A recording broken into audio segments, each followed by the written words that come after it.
چې حضرت آدم علیه السلام خپل بچی حضرت شیس علیه السلام ته وایي چې هغه نبي ته چې الله تعالی کوم امت ورکړی دی د هغې امت سره چې الله تعالی څومره اساني کړې ده ستا د پلار آدم سره نه ده سوې. ستا د پلار آدم رسوایي په ټولو مخلوقاتو کې وسوله، لیکن د هغې امت پر هره ګناه باندې الله تعالی پرده اچي. ما اوس مخکې درته ویل دنیا کې خو الله تعالی پر سړي باندې پرده اچوي، لیکن دا پرده به پر دې امت باندې الله تعالی په قیامت کې هم اچوي. غالباً تفسیر کبیر کې یو روایت را نقل شوی دی چې پیغمبر علیه السلام د الله تعالی څخه خواست کړي یا الله د امت حساب و کتاب د قیامت په میدان کې ما ته حواله کړه چې زه د خپل امت حساب په خپله باندې واخلم. الله تعالی ورته زما محبوبه دی کې ستا مقصد څه دی چې ته به د قیامت په میدان کې د خپل امت حساب په خپله اخلې، دی کې ستا مقصود څه دی، ستا مطلوب څه دی.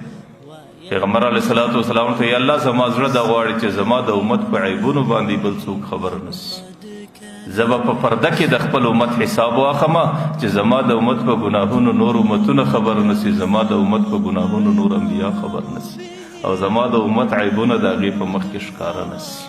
الله تعالی ورته زما محبوبه چې کله ته یو امتي یې دا نه برداشئ چې زما د امت په ګناهونو په عیبونو نور خلک خبر شي، دا زما بندگان دي، زه به د ستا د امت حساب و کتاب په داسې شکل اخم چې د هغې په عیبونو به تام نه خبروم، د هغې په عیبو به د قیامت په میدان کې تم نسې خبر. روایت کې راځي چې د قیامت په میدان کې به الله تعالی د انسانانو حساب اخلي او پیغمبر علیه السلام ته وایي چې زما محبوبه چې کله ستا د امت حساب و کتاب اخیستل کېږي او د هغې ګناوې دې ټوله قیامت ته ښکاره کېږي نو تا باندې به شرمندګي وي که به نه وي؟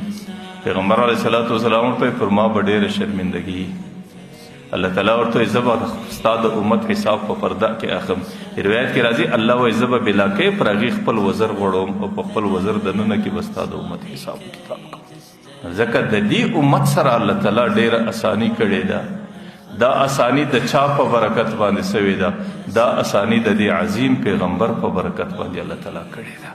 او د پیغمبر علیه السلام زندگی کې پیغمبر علیه السلام ته ډېر محبوب عمل دا و چې د انسانانو پرده خوندي سي، د انسانانو ستر خوندي سي.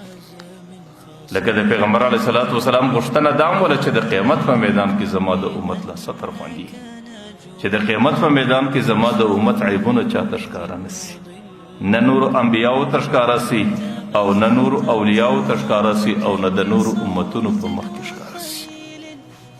او پیغمبر علیه السلام ته ډېر محبوب شی دی، یقینا هم دا و.